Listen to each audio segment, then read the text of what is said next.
ఈరోజు కర్నూలులో మన ప్రధానమంత్రి మోడీ గారి పర్యటన సందర్భంగా నేను ఈ ప్రభుత్వం విఫలమైంది నా కేసులో న్యాయం చేయడానికి అని నేను ప్రభుత్వంని అడిగాను. మోడీ గారి అపాయింట్మెంట్ ఇప్పించమని అడిగితే మోడీ గారి అపాయింట్మెంట్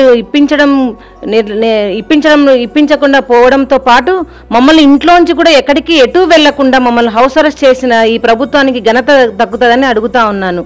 నిజంగా ఈ ప్రభుత్వానికి చిత్తశుద్ధి ఉంటే గనక బాధితులమైన మా పైన మీరు నిందితులను చూసినట్లు చూస్తున్నారు. నిందితులకేమో విఐపి పాసులు ఇచ్చి ప్రధానమంత్రి మోడీ గారిని మీరు కల్పిస్తున్నారు. అదేవిధంగా బాధితులమైన మమ్మల్ని మాత్రం మీరు హౌస్ అరెస్ట్ చేసి తెల్లవారుజామున 4 గంటలకే పోలీసు వాళ్ళని ఇంటి చుట్టూ పంపించి మమ్మల్ని ఇంత నరకానికి మీరు గురి చేస్తున్నారు.